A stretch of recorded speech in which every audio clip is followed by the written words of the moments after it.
Tagore school बावड़ी की online class में आप सभी का फिर से स्वागत है। सभी स्टूडेंट्स को गुड मॉर्निंग। आज की जो हमारी जो नेक्स्ट क्लास है उसमें पढ़ेंगे खाद्य विषाक्तन।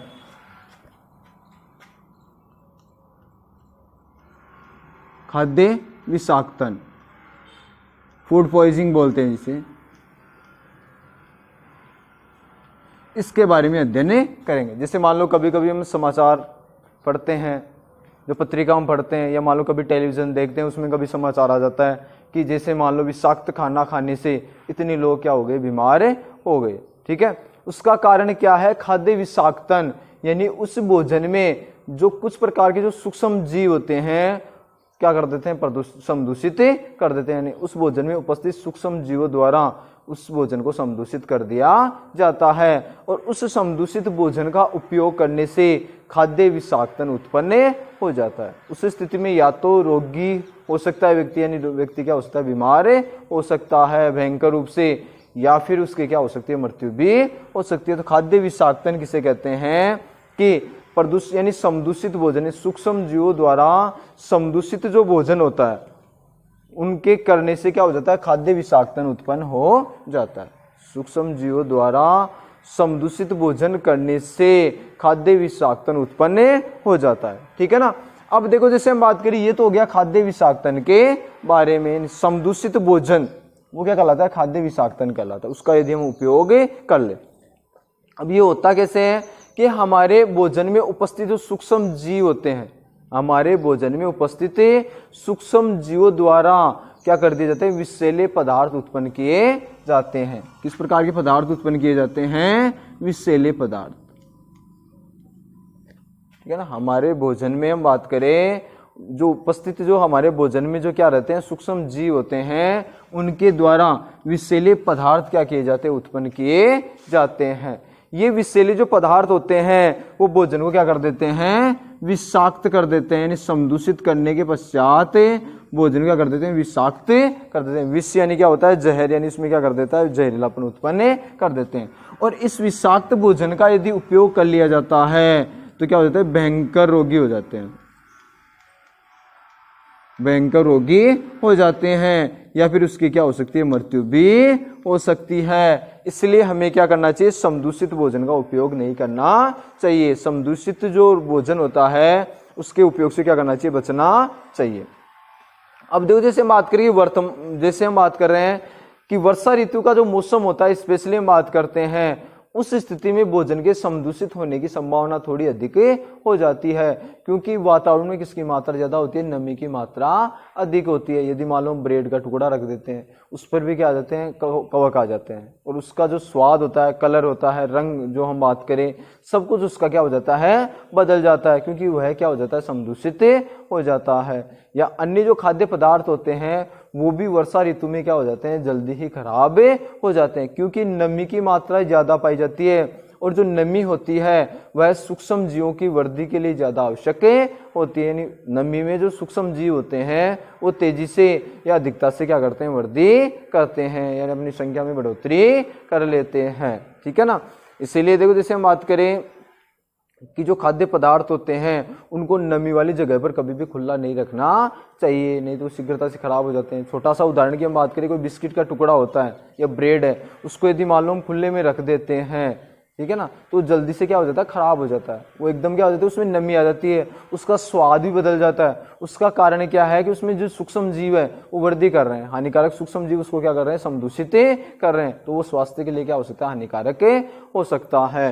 तो अब परिभाषा हम देखेंगे सबसे पहले किसकी, खाद्य विषाक्तन की। खाद्य विषाक्तन क्या है, तो यानी सूक्ष्म जीवों द्वारा समदूषित भोजन करने से खाद्य विषाक्तन उत्पन्न हो जाती है। भोजन में उपस्थित सूक्ष्म जीवों द्वारा विषैले पदार्थ उत्पन्न किए जाते हैं। इन विषैले पदार्थों के कारण भोजन कैसा हो जाता है, विषाक्त हो जाता है, और इस भोजन का उपयोग करने से व्यक्ति में भयंकर रोग उत्पन्न हो जाता है, या फिर व्यक्ति क्या हो सकती है, मृत्यु भी हो सकती है। ठीक है ना। ये चीज इसमें लिखनी है, तो हम इसमें क्या लिखेंगे,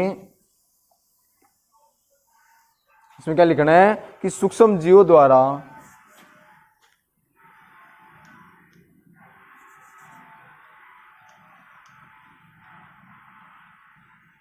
सूक्ष्म जीवों द्वारा समदूषित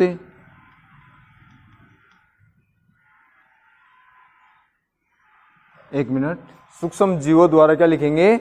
समदूषित भोजन। ये लिख लेंगे सूक्ष्म जीवों द्वारा समदूषित भोजन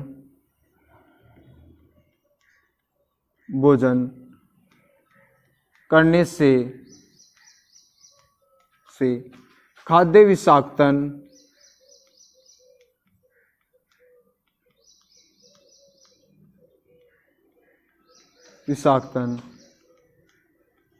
उत्पन्न हो जाता है।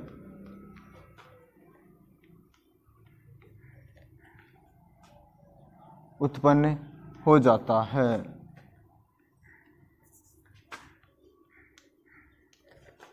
ठीक है, ये उत्पन्न क्यों होता है कि भोजन में उपस्थित जो सूक्ष्म जीव है उसके द्वारा कुछ विषैले पदार्थ का निर्माण किया जाता है। भोजन में उपस्थित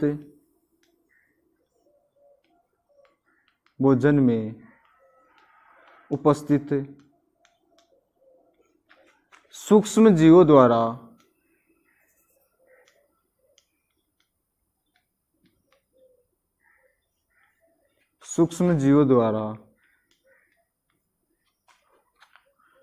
विषैले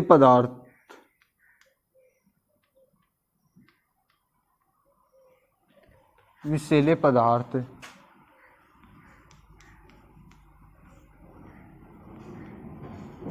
उत्पन्न किए जाते हैं।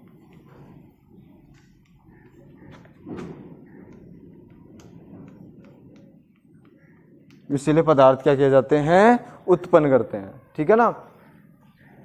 अब देखो जैसे हम बात करें इन विषैले पदार्थों के कारण, विषैले पदार्थ क्या किया जाता है? उत्पन्न किए जाते हैं, जिससे भोजन कैसा हो जाता है? विषाक्त हो जाता है। विषाक्तता मतलब उसमें जहरीलापन उत्पन्न हो जाता है, जिससे भोजन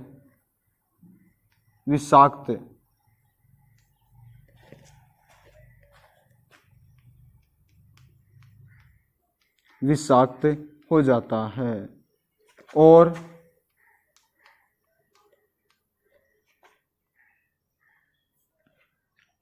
और इस विषाक्त भोजन का उपयोग करने से, इस विषाक्त भोजन का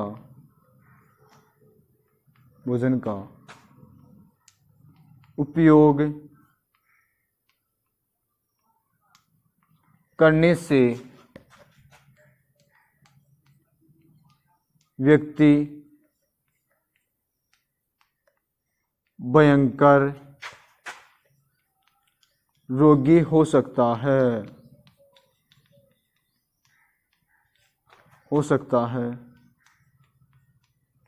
अथवा भयंकर रोगी हो सकता है, अथवा व्यक्ति की क्या हो सकती है? व्यक्ति की मृत्यु भी हो सकती है। क्या हो सकती है? मृत्यु भी हो सकती है। ये क्या हो गया? खाद्य विषाक्तन के बारे में थोड़ा सा हो गया। इसके बाद में हम ये भी लिख सकते हैं कि हमें खाद्य विषाक्तन ये बात करें, इसलिए हमें समदूषित भोजन खाने से बचना चाहिए। या फिर हम ये लिख सकते हैं अतः हमें समदूषित भोजन का उपयोग नहीं करना चाहिए, या समदूषित भोजन करने से बचना चाहिए। अतः हमें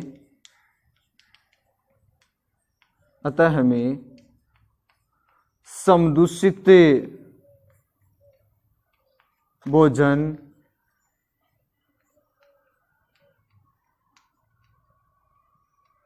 करने से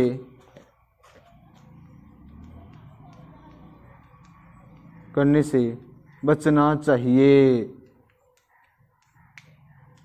ठीक है, ये किसके बारे में हो गया? खाद्य विषाक्तन के बारे में। क्या हो गया कि सूक्ष्म जीवों द्वारा समदूषित भोजन करने से खाद्य विषाक्तन उत्पन्न हो जाता है। क्या उत्पन्न हो जाता है? खाद्य विषाक्तन। फिर हम लिखेंगे कि भोजन में उपस्थित सूक्ष्म जीवों द्वारा विषैले पदार्थ उत्पन्न किए जाते हैं, यानी विषैले पदार्थ, जहरीले पदार्थ उत्पन्न किए जाते हैं, जिससे भोजन विषाक्त हो जाता है, यानी समदूषित हो जाता है। और इस विषाक्त भोजन का उपयोग करने से व्यक्ति भयंकर रोगी हो जाता है, भयंकर रूप से बीमार हो सकता है, अथवा या क्या हो सकता है, व्यक्ति की मृत्यु भी हो सकती है। अतः हमें समदूषित भोजन करने से बचना चाहिए, यानी समदूषित भोजन का उपयोग नहीं करना चाहिए, यानी सावधानी रखनी चाहिए भोजन का उपयोग करें उस समय। ठीक है ना, ये तो क्या हो गया समदूषित मतलब खाद्य विषाक्तन के बारे में, ये उतार लिया होगा सभी ने। अब आगे पढ़ेंगे खाद्य परिरक्षण, यानी खाद्य पदार्थों का परिरक्षण किस प्रकार से किया जाए। देखो जैसे हम बात करें इसको, वैसे प्राचीन समय से ही लोग इसके बारे में बहुत ज्यादा जागरूक है, खाद्य जो परिरक्षण किस प्रकार से किया जाए। आजकल तो जैसे विभिन्न प्रकार के रासायनिक पदार्थों के द्वारा भी खाद्य पदार्थों का क्या किया जाता है, परिरक्षण किया जाता है। देखो जैसे हम बात करें खाद्य परिरक्षण,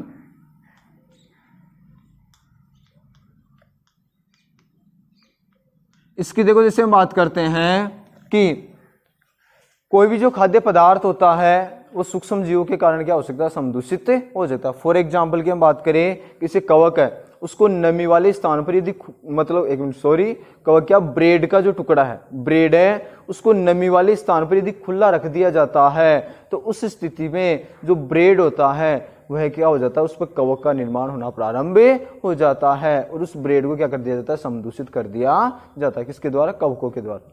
जैसे हम हमारी बेसिक भाषा में यदि हम बात करें कि कभी कभी हमने जैसे मान लो को रोटी का टुकड़ा रख के भूल जाते हैं, या फिर अचार जो होता है, अचार के ऊपर क्या आ जाते हैं, कवक से आ जाते हैं, जिसे हम फफूंद बोलते हैं। ठीक है ना, वो क्या है, उसका मतलब वो क्या हो रहे हैं, प्रदूषित हो रहे हैं। या फिर कभी क्या होता है कि जैसे कोई दीवार है, वर्षा ऋतु में अमूमन ये देखा जाता है कुछ दीवारों पर कि जैसे दीवार है तो उस दीवार पर क्या आ जाता है, अलग से एक जो संरचना आ जाती है। ठीक है ना, ऐसे जैसे मतलब कुछ दिखाई देते हैं जो फफूंद जैसे, कवक जैसे दिखाई देने लगे जाते हैं। ठीक है ना, उसका मतलब वो दीवार क्या हो रही है, उस दीवार को नुकसान कर रहा है वो कवक। ठीक है ना, तो ब्रेड पर क्या हो जाता है, कवक का निर्माण हो जाता है और उस कवक के कारण ब्रेड क्या हो जाती है, समदूषित हो जाती है। उसके स्वाद में परिवर्तन आ जाता है, उसका रंग रूप बदल जाता है। ठीक है ना, और उसकी गंध अलग से गंध आने लग जाती है। वो सब किसके कारण होता है, सूक्ष्म जीवों के कारण होता है। तो उन सूक्ष्म जीवों का परिरक्षण, जैसे हम लंबे समय से हम बात करें, आजकल तो बहुत ज्यादा मतलब तकनीक आ गई है, नए नए तरीके से उनको परिरक्षित किया जाता है खाद्य पदार्थों को। पहले जैसे हम बात करें अचार होता है, उसमें या तो नमक थोड़ा ज्यादा डाल दिया जाए या उसमें तेल डालते हैं। ठीक है, उस स्थिति में अचार खराब नहीं होता है। या जैसे मान लो सुखाकर हम रखते हैं, ठीक है ना, कोई जो खाद्य पदार्थ जैसे फलियां होती है उनको यदि सुखा दिया जाए धूप में, सुखाने के बाद में क्या करते हैं, परिरक्षित कर सकते हैं। या अनाज के दानों को भी एक बार हम सुखा के ही फिर अंदर क्या रखते हैं, लंबे समय तक परिरक्षित करने के लिए रखा जाता है। ठीक है ना, गीले अनाज के दाने नहीं रखते हैं, धूप का उपयोग करते हैं। या फिर हम बात कर रहे हैं कि जैसे मांस है, मछली जो हम बात करते हैं, उनके ऊपर नमक का लेप कर दिया जाता है, जिसके द्वारा भी उसको परिरक्षित किया जा सकता है। बर्फ के द्वारा भी क्या किया जाता है, परिरक्षित किया जाता है, टेम्परेचर यानी तापमान बहुत कम कर दिया जाए। या फिर हम बात करें इसके अतिरिक्त, जैसे वर्तमान में जैसे अब हम पढ़ते हैं एसिटिक अम्ल होता है, एसिटिक अम्ल जो अचार और जो मुरब्बे होते हैं उन्हें परिरक्षित करने के काम में आते हैं। तो अगली जो क्लास है उसमें पढ़ेंगे खाद्य परिरक्षण, यानी खाद्य पदार्थों का परिरक्षण किस प्रकार से किया जाता है, कौन कौन से उपाय किए जाते हैं, रासायनिक उपाय क्या है, या फिर हम अन्य जो उपाय करते हैं वो कौन कौन से उपाय, जिसके कारण खाद्य जो पदार्थ होते हैं उन्हें लंबे समय तक परिरक्षित किया जा सकता है, जो हम पढ़ेंगे अगली क्लास में। ठीक है।